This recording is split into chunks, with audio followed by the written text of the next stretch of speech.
Hello student, good morning. तो आज हम लोग स्टार्ट करेंगे क्लास 9th का maths first chapter real number यानी कि संख्या पद्धति। पूरा बेसिक से स्टार्ट करेंगे और बेसिक कंप्लीट करने के बाद एक्सरसाइज पे भी चलेंगे। तो चलिए स्टार्ट करते हैं। सबसे पहले ये आता है कि परिमेय संख्या क्या होता है। तो परिमेय संख्या यानी कि वैसी संख्या जिन्हें p/q के रूप में व्यक्त किया जा सकता है। क्या बोले? वैसी संख्या जिन्हें p/q के रूप में व्यक्त किया जा सकता है जहां p तथा q यानी p और q जो होगा वह पूर्णांक होगा। तो जहां p तथा q पूर्णांक हो और q बराबर नॉट जीरो। फिर से एक बार सुनिए, परिमेय संख्या यानी कि वैसी संख्या जिन्हें p/q के रूप में व्यक्त किया जा सकता है तो जहां p तथा q पूर्णांक है और q बराबर नॉट जीरो। तो चलिए थोड़ा इसको एग्जांपल से समझते हैं कि ये p q क्या होता है। p q पूर्णांक होता है। एक बात बोले कि q बराबर नॉट जीरो, ये इसका मतलब क्या था। चलिए एक बार बेसिक से इसको समझते हैं।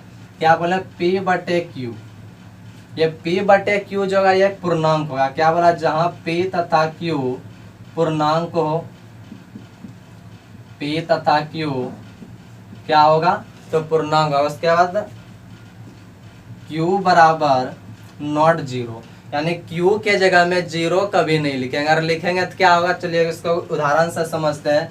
अगर q के जगह में जीरो रख दें तो देखिए p के जगह में कुछ भी लिख देते हैं, जैसे कि 2। ये q के जगह में जीरो नहीं लिख सकते, लेकिन चेक करते हैं कि क्यों नहीं लिख सकते। अगर यहाँ पे हम लोग जीरो लिख दें तो देखिए क्या होगा। ये बटे का मतलब क्या हो, भाग देना। तो चलिए इसको भाग देते हैं। क्या करते हैं, नीचे वाले से भाग देते हैं और ऊपर वाले को बीच में रखते हैं। तो बताइए जीरो का पहाड़ा में कभी भी 2 आएगा? यानी कि जीरो का पहाड़ा में कोई भी नंबर नहीं आता, तो ये 2 कहाँ से आएगा। इसलिए बोला कि q बराबर नॉट जीरो, यानी q के जगह में जीरो नहीं लिख सकते हैं। क्यों नहीं लिख सकते हैं? क्योंकि भाग ही नहीं लगता, इसका मतलब कुछ होता ही नहीं है। इसलिए यहाँ पे पहले बोल दिया कि q बराबर नॉट जीरो, यानी कि वैसी संख्या जिन्हें p/q के रूप में व्यक्त किया जा सकता है और p तथा q पूर्णांक हो, जहाँ q बराबर नॉट जीरो। ये q बराबर नॉट जीरो समझ में आ गया कि ये क्यों हुआ। एक बात यहाँ पे आ गया पूर्णांक कि p तथा q पूर्णांक हो। ये पूर्णांक क्या था, चलिए पूर्णांकों को समझते हैं। एक बार फिर से रिपीट कर देते हैं कि परिमेय संख्या क्या होता है। वैसी संख्या जिन्हें p/q के रूप में व्यक्त किया जा सकता है जहां p तथा q पूर्णांक हो तथा q बराबर नॉट जीरो। अब दूसरा आता है पूर्णांक, जैसे कि यहाँ पे आता है p तथा q पूर्णांक। यानी पूर्णांक क्या होता है, तो जितना भी दुनिया में धनात्मक संख्या यानी प्लस वाला, +2, +3, +4, 0, यानी ये सब क्या धनात्मक संख्या। यानी कि सभी धनात्मक संख्या तथा सभी ऋणात्मक संख्या के संग्रह को क्या बोलते हैं, पूर्णांक बोलते हैं। तो पूर्णांक का एक दो एग्जांपल ले लेते हैं। जैसे कि देखिए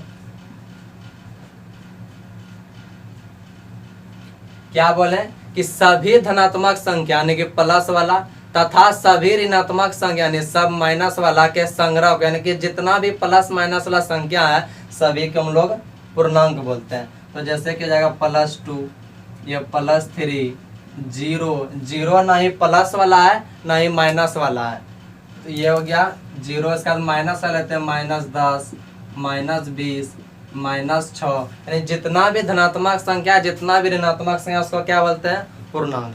अब अगला आता है हम लोगों का अपरिमेय संख्या। फर्स्ट में ये तो समझ लिया कि परिमेय संख्या क्या होता है और उसके बाद ये समझे कि पूर्णांक क्या आता है। अब अगला आता है अपरिमेय संख्या। तो अपरिमेय संख्या परिमेय का जस्ट उल्टा।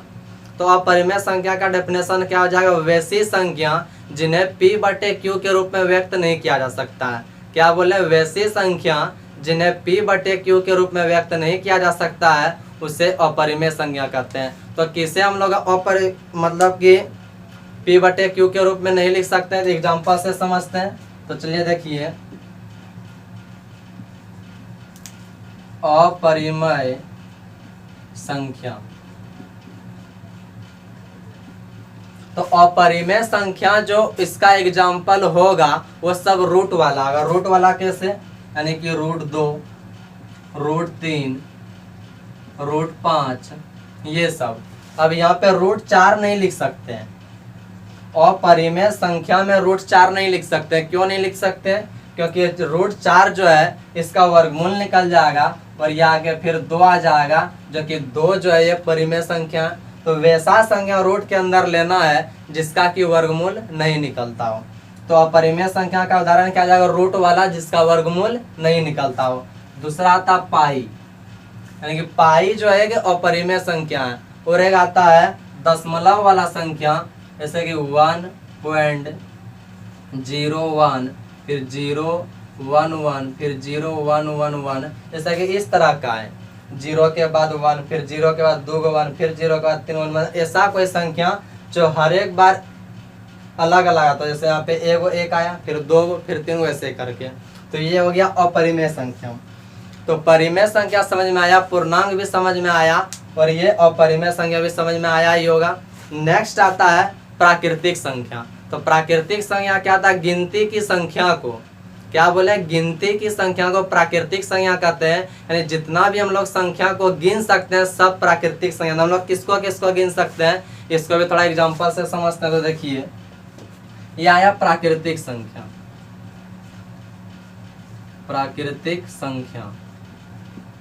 ये प्राकृतिक संख्या क्या बोले, गिनती की संख्या को प्राकृतिक संख्या कहते हैं। हम लोग जिसको गिन सकते हैं तो किसको गिन सकते हैं, 1 2 3 4 1 2 3 4 डॉट डॉट डॉट ऐसे अनंत तक। कहाँ तक, इन्फिनिटिव तक, यानी कि अनंत तक। जिसको हम लोग गिन सकते हैं उसे क्या कहते हैं, प्राकृतिक संख्या। और एक बचा लास्ट, यानी कि बेसिक हम लोग का कंप्लीट हो जाएगा। तो लास्ट एक बचा पूर्ण संख्या।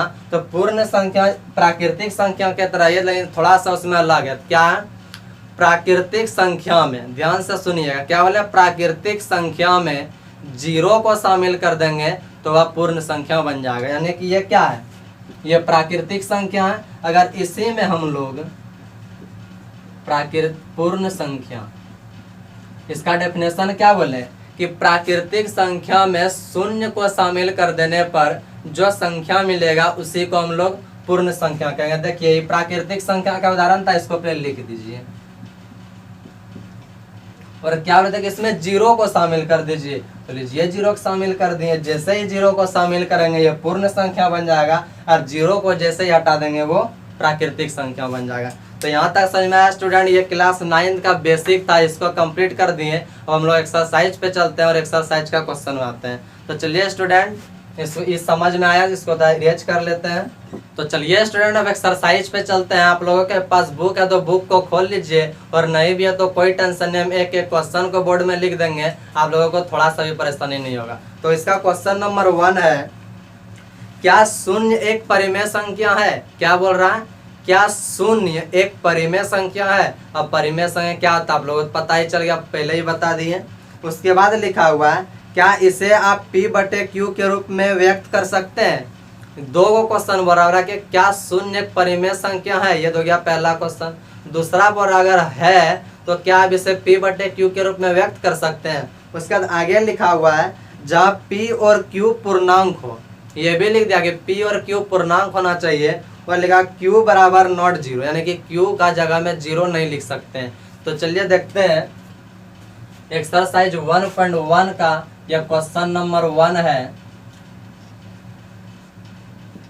क्या बोल रहा था, क्या शून्य एक परिमेय संख्या है। तो शून्य एक परिमेय संख्या है। आप लोगों को भी याद रखना है कि शून्य एक परिमेय संख्या है। याद भी नहीं, अभी हम पूरा प्रूव कर देंगे कि ये परिमेय संख्या है। तो यहाँ लिखेंगे, हाँ शून्य एक परिमेय संख्या है। शून्य एक परिमेय संख्या है। उसका क्वेश्चन क्या था, क्या आप इसे P/Q के रूप में व्यक्त कर सकते हैं। तो हाँ, इसे हम लोग इसे P/Q के रूप में व्यक्त कर सकते हैं। यहाँ लिखेंगे, हाँ शून्य एक परिमेय संख्या है, इसे P/Q के रूप में लिखा जा सकता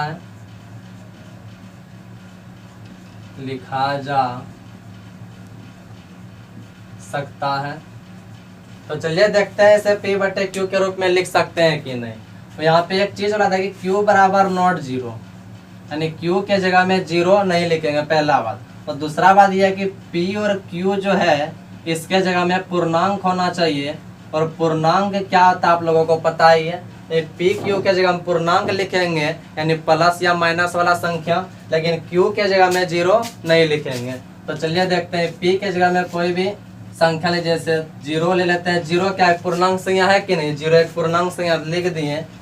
और क्यू के जगह में कोई भी नंबर ले, जैसे कि 2, तो ये क्या हो गया 0/2, 0/2। और ये क्या आएगा परिमेय संख्या है। जैसे कि इसको डिवाइड करके देख ही लेते हैं। ये 2 से इसको भाग देना है, और ये ऊपर वाला को बीच में लिखना है।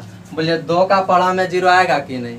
आप लोग बोलिए कि अब 2 का पढ़ा में 0 कैसे आएगा, आता है। जैसे देखिए अगर 2 को 0 से गुना करेंगे तो 0 आएगा कि नहीं, यानी कि 2 का पढ़ा में 0 बार में 0 आता है। तो यहाँ लिखेंगे 0।